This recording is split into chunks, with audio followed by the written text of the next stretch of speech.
Everybody, and welcome to my channel. My name is Debra and I'm going to get some paint down and let's see where this takes us.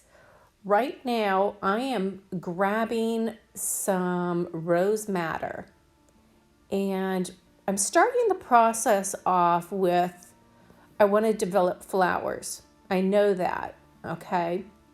So I'm starting to put a shape down of a flower. Not a specific flower, it's just one I may have seen. I don't even know the name of it. I don't know really the exact, formation of it. This is more working kind of intuitively and kind of from my memory bank and my imagination, okay? So I'm starting to put this down and I'm kind of working with the pigments, and now I'm starting to work with the water. And this water is going to dictate what happens here, okay? Because basically I'm going to let it flow and take me on a journey, okay? And it's kind of an intuitive process and it's very freeing.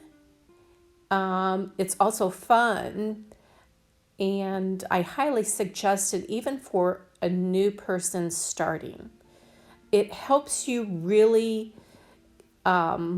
control the water, which is like the most important thing to watercolor, is how to control and manipulate the water. So that's what I'm doing here. So now I've hit some of the edges of that preliminary shape of a flower, and the water's flowing from it, and I'm looking at it and I'm like, okay, this almost looks like a completely different flower right now, okay? It's almost looking like the water is pulling out and making these really cool kind of like petals. So that's where my mind is right now.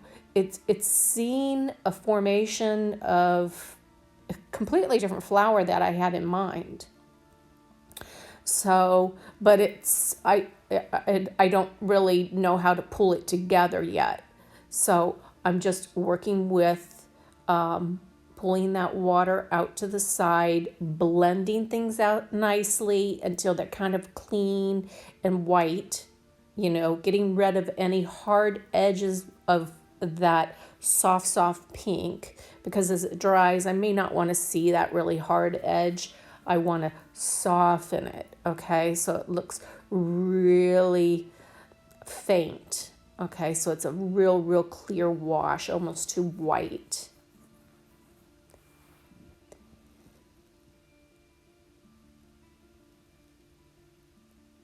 Let's see, what am I doing here? Okay, I'm searching for another brush to use. Now I'm going to go in, I've grabbed my liner of all things, okay? This thing's like 1.5 inch long brush. My hand's not way at the base. I'm pulled my hand back a bit. It helps me to have a looser approach to what I'm doing. The brush is long and my hand's pulled back on the handle, okay? Which is not letting me be precise, which is what I want, because I want this to be very loose. Okay, so I'm dropping in some permanent yellow deep. Now these paints that I'm using are Magello Mission Gold. They're very highly pigmented, and they're beautiful for abstracts, and they're fabulous for flowers. Now, what I've noticed from them by working with them is their flow, their velocity, and how they flow and stuff it's superb.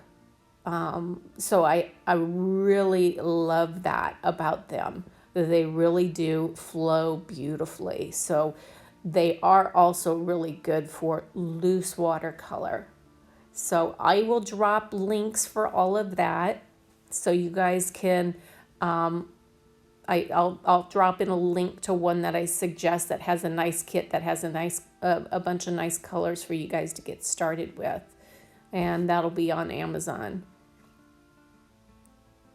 And I am part of an affiliate group there with Amazon, so anything that you purchase through that link, I do make a small commission that helps me to continue making these videos for you.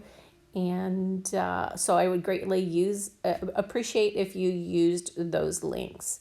Okay, so that yellow kind of expanded out, okay? And I played with it for a little bit, tried to make kind of another flower over there in my mind.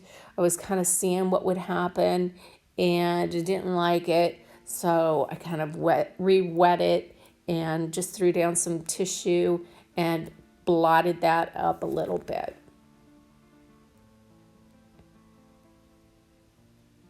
And now all I'm doing is I'm just throwing in more pigment. Now, I believe, because I wasn't really watching here, I was busy talking.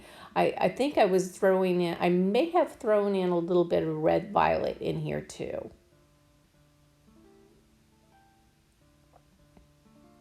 Into the center of this piece right now. Just adding depth. So there's more red matter going down, so it's getting heavier and heavier in saturation of that color. Now, actually what I'm doing there is I'm kind of making a circular kind of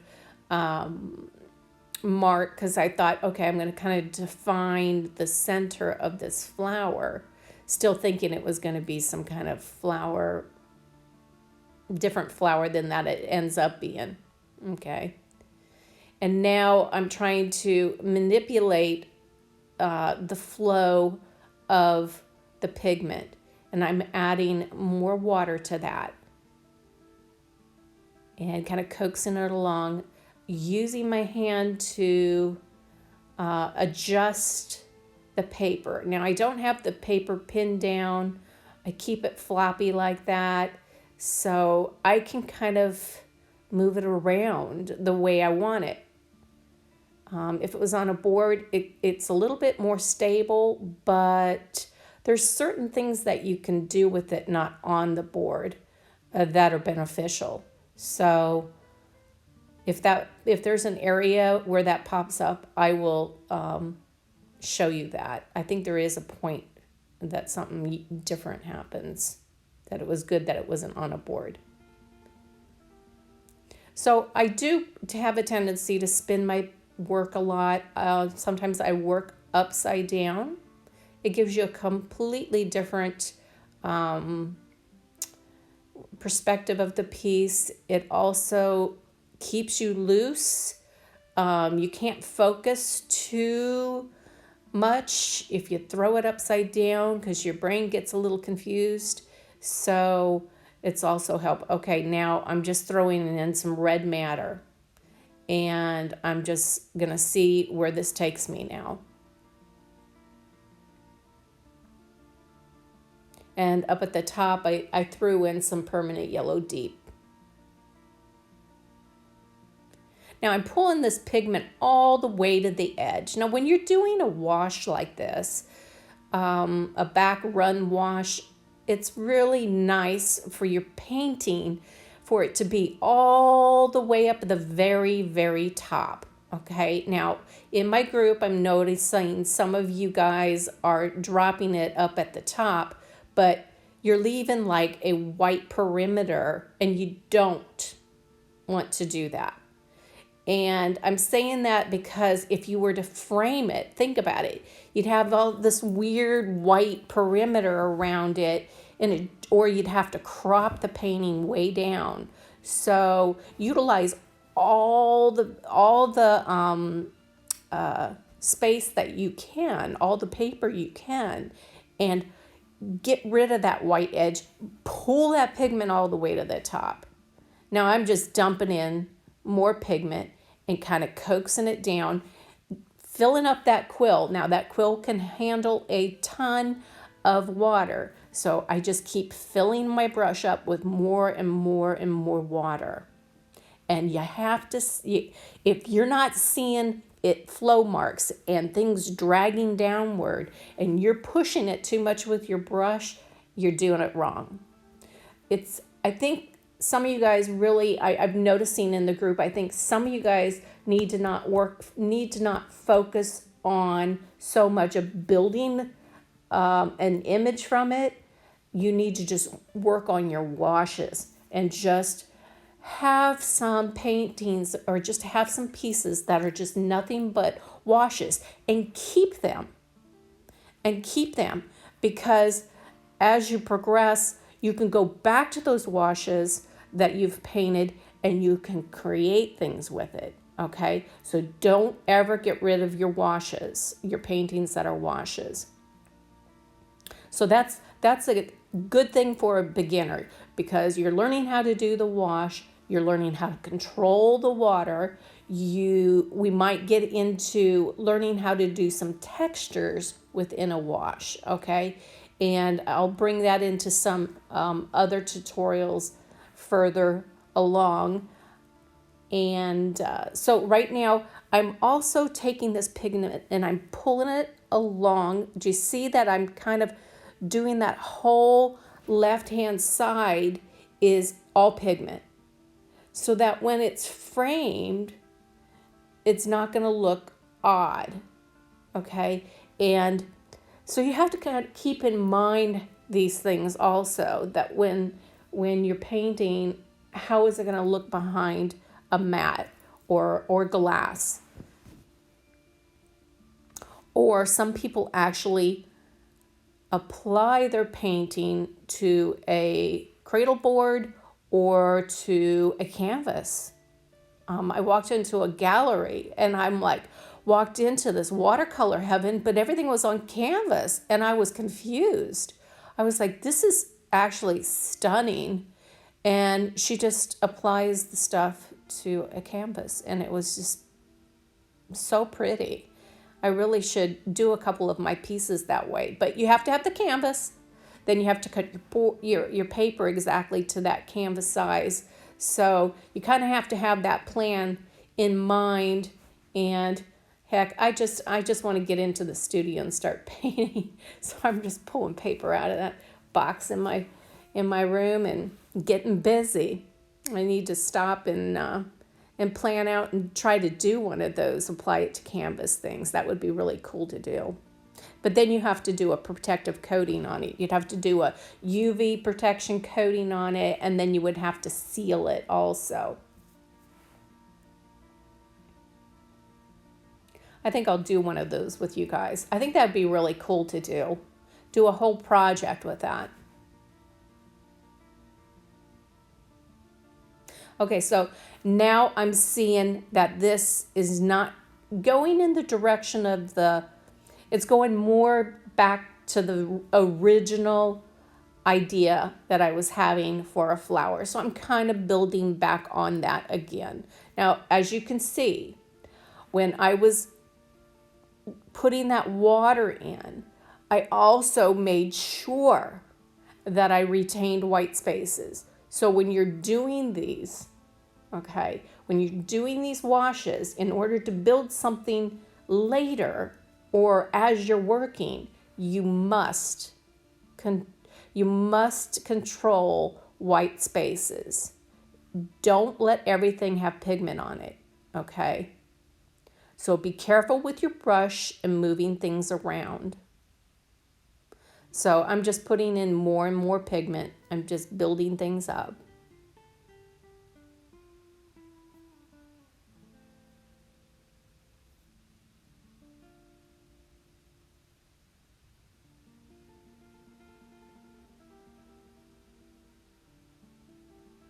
And I do want to put a shout out to everybody in my new Facebook group. It's growing.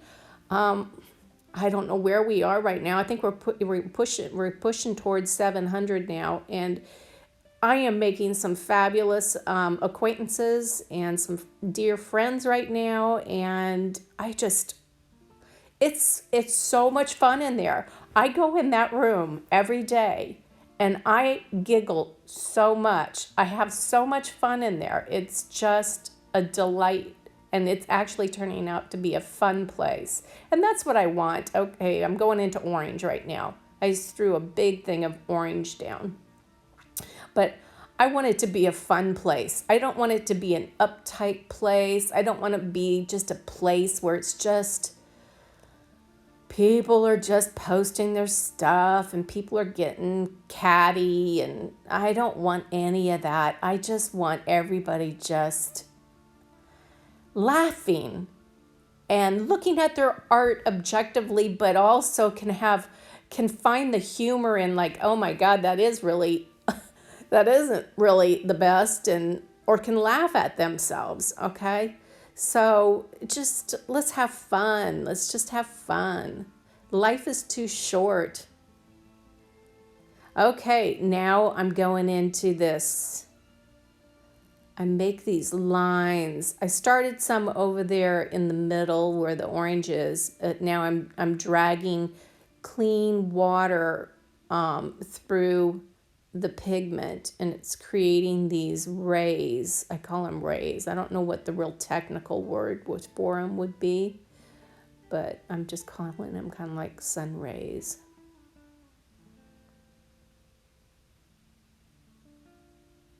And I'm calling this one Lovers in the Garden, because I have two beautiful flowers that emerge in this abstract intuitive piece. And I thought it was perfect.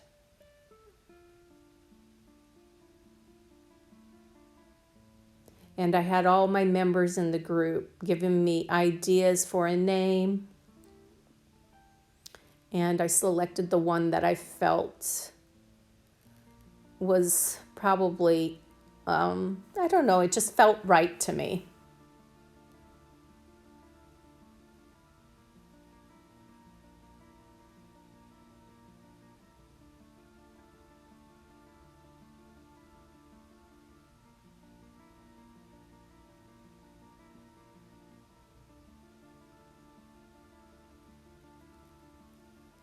It's so therapeutic too, to just drag that clean brush through that pigment and kind of slice into it like that. It feels good, you guys. Give it a try. It's really feels fun. I've got the liner out, getting it nice and clean.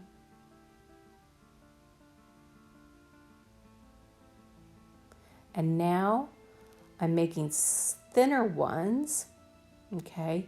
And I'm going across the other ones. So now they're intersecting. These two rays of sunlight are intersecting.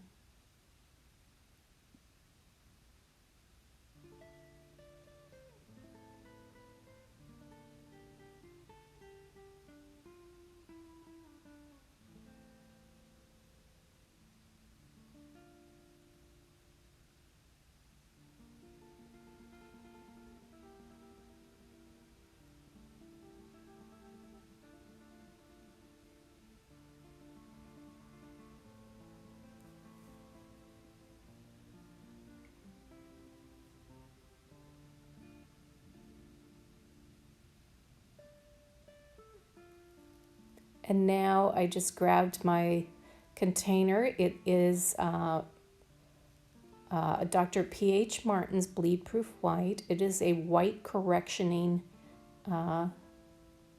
material.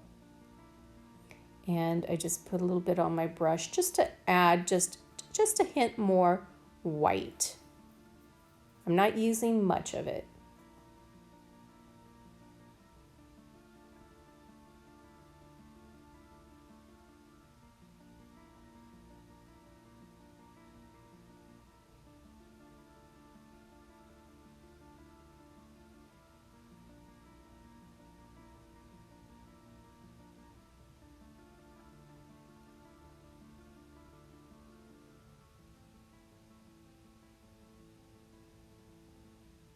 And if you notice, I'm taking it all the way to the other right side edge, because that side of the paper is just as important as the other side.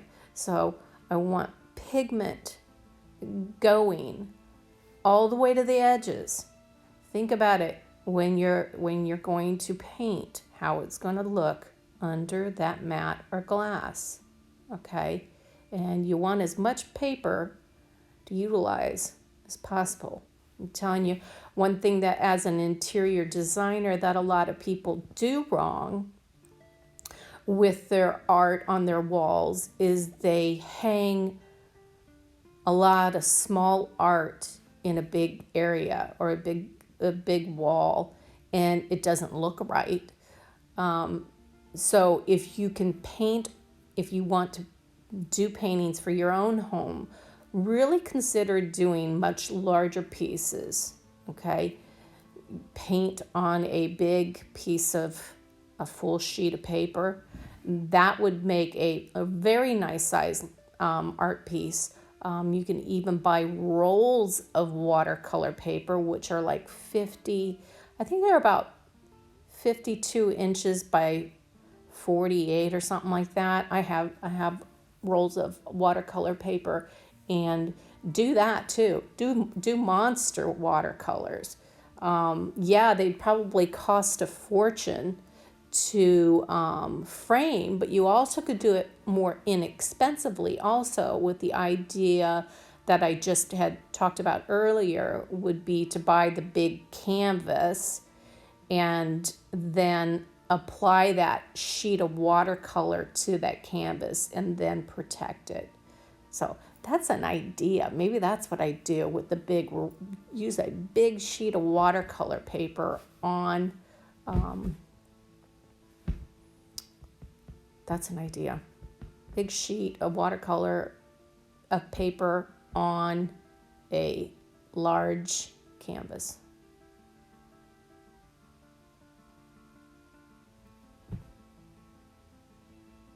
Now I'm going into the orange, and I'm just kind of playing around with another color, bringing it a little bit up there into the yellow, because right now I'm not sure what's going on with that yellow. I dropped in some of that white correction material to create maybe some kind of interest and some kind of like flower maybe.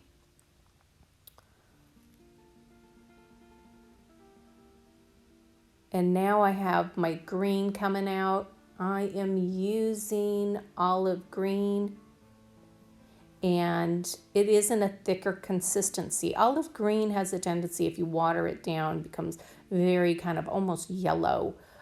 So I'm using it in a very thick consistency.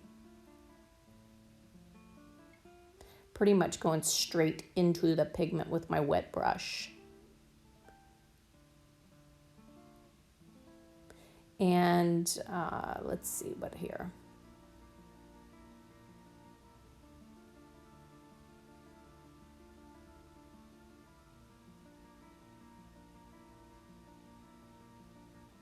I'm using a dagger brush there.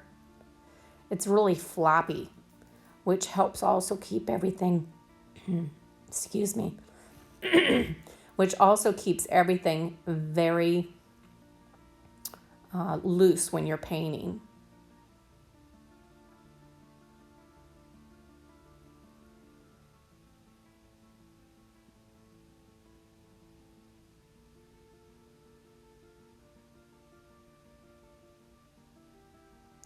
Now I just have a wooden skewer here, and I'm just going where I placed that green in the center of these flowers that I'm trying to create, these abstract imaginary flowers. I'm just kind of pulling out that green and kind of giving them like little spiky things that might be happening in the middle of the flower, because I'm watching how the pigments are working. Okay, it's, it might not work for you and what you're creating, but if it does, that's great. But mine was, they were starting to get like little tendrils on it.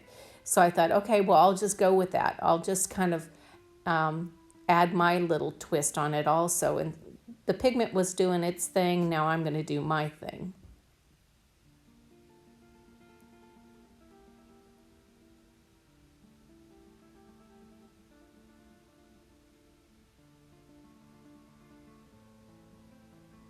Permanent yellow deep. Now I'm just going in, and now I'm just kind of defining a couple areas.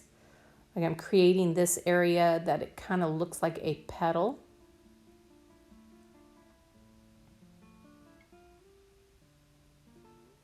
I need that extra depth.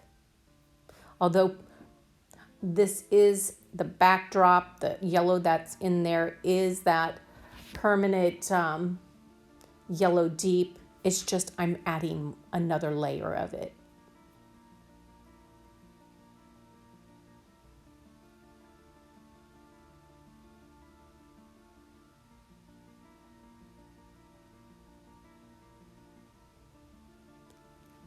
So what really happens in this painting is that I have the rose madder seems to be really predominant on the left side. I introduced a little bit of that orange in the middle, and then I have the yellow, I keep forgetting the name, the permanent yellow deep on the right. So those three colors kind of all blend together nicely. I think this piece turned out very successfully. I'm really pleased with this piece.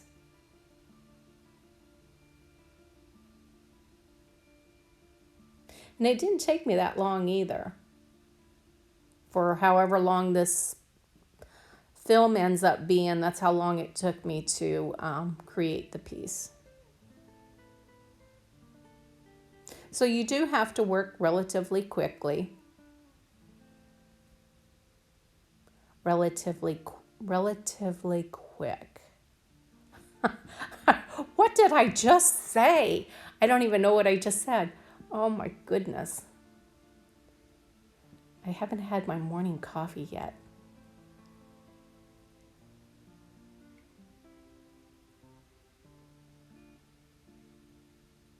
Okay, more green going in.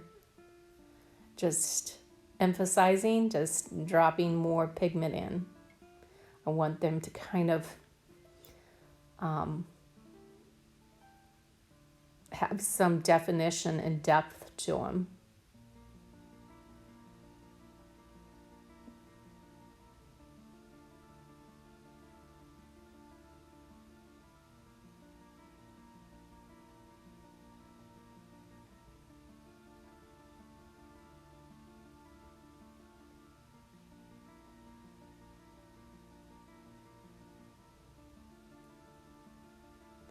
My links will be over I'll make sure in the description box.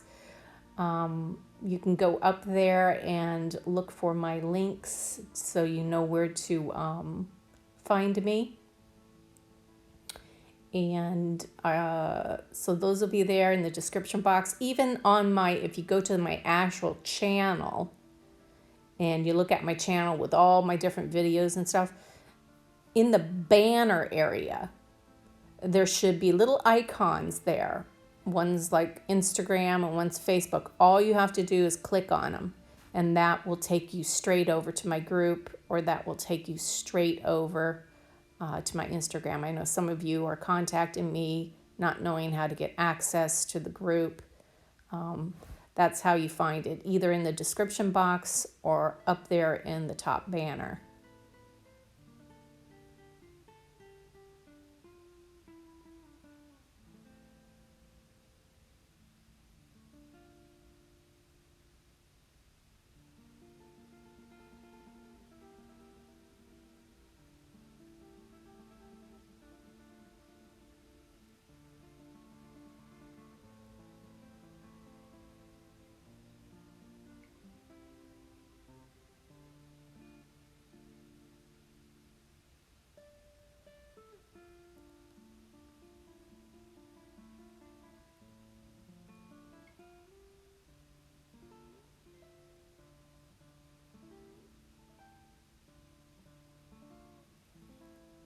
And now I'm just doing just a little bit of stem work.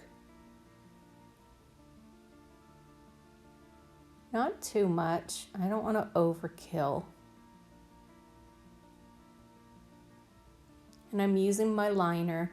I don't want a big, thick, heavy brush. I just want a suggestion of what this might be. I don't want this to, this is kind of an abstract in a way. So I'm trying to keep it, you know, from, I don't know, feeling off, you know. So it's just a subtle suggestion.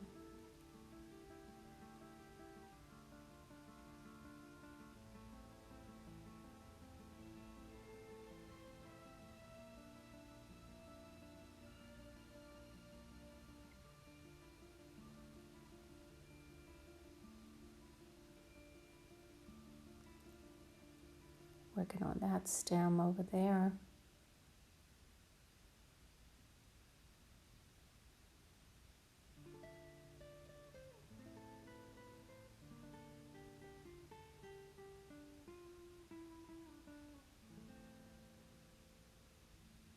It's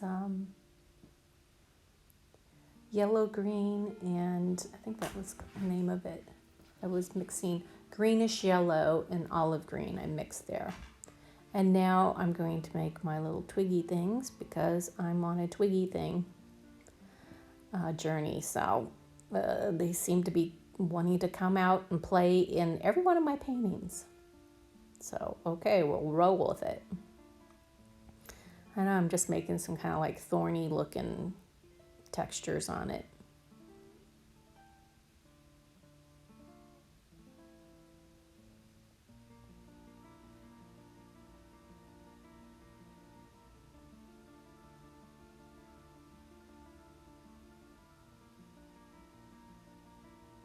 Now I just bring one up on that right hand side and just put a little something of interest in that section.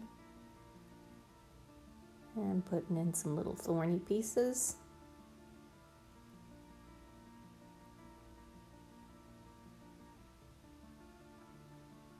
Again, using my liner brush to stay loose doing it.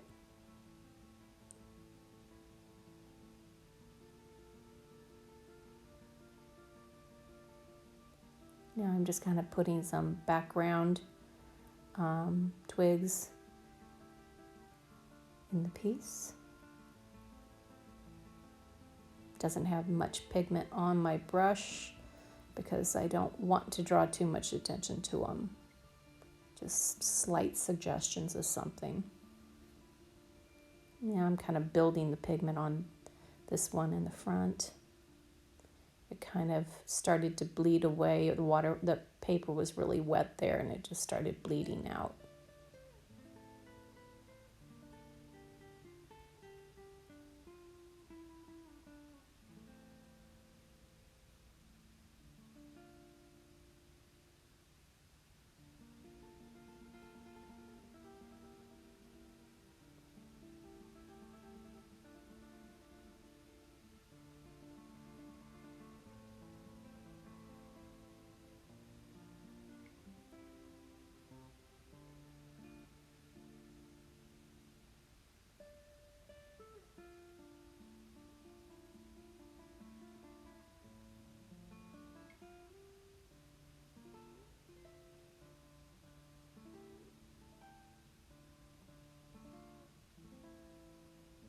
Now that mixture that I just grabbed on the right, I did take that olive green and the rose madder and kind of mix it together. Kind of made it a little bit brown, so it's not too punchy with green. Kind of dumbed it down a little bit. And by using the same colors that I'm using throughout the painting, it kind of keeps everything harmonizing very nicely together.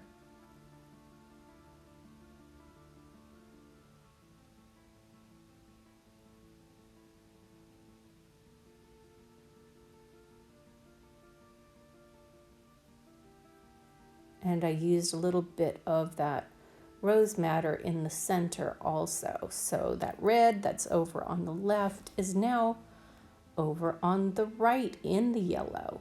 So it kind of helps pull your eye over into that section and make sense of it all. It's kind of all these two lovers of flowers are kind of working together.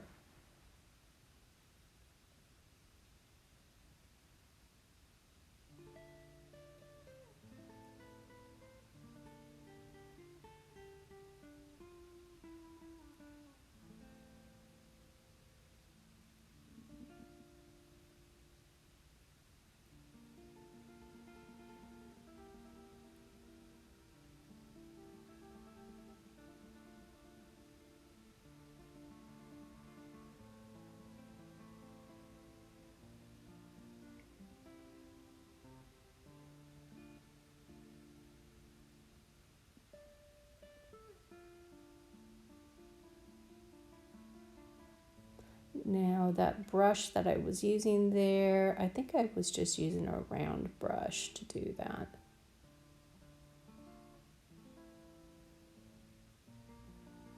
And now I just have a round brush here.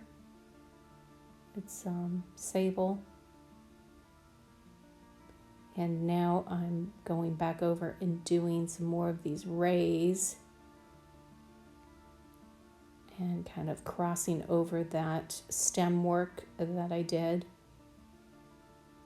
So you'll notice if you look at it up close that some of those rays are on top of the stem and some are behind the stem, which kind of makes it interesting.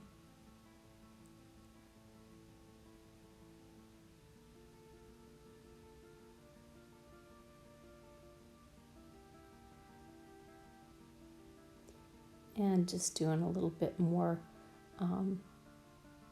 line work here with that liner with the rose madder.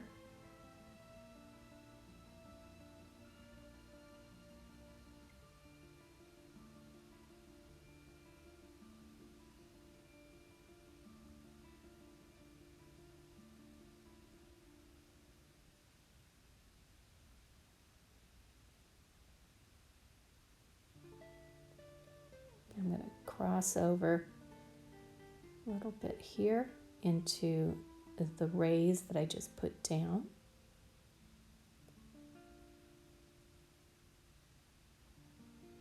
And now I'm going in with my clean round brush, getting it dry, and then running that right through that red that I just put down.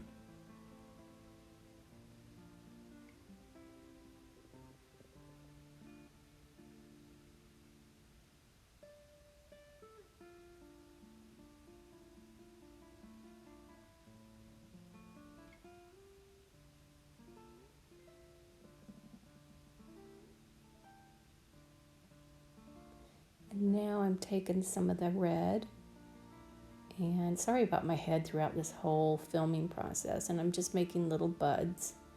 I put my camera up higher for this one because it was always, you guys were always missing an edge of my work when I was painting, and so you got to see the edge when I'm working, but now you have to look at my head.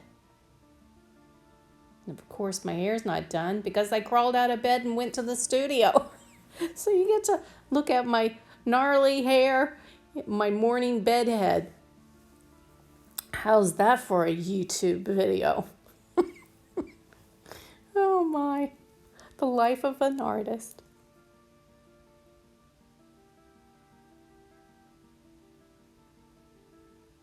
And now the green twig just went right over the top of all the rays. You see, so how the layers are building with the rays? You've got some way in the background, you got some in the middle, and you got, so there's layers being built here.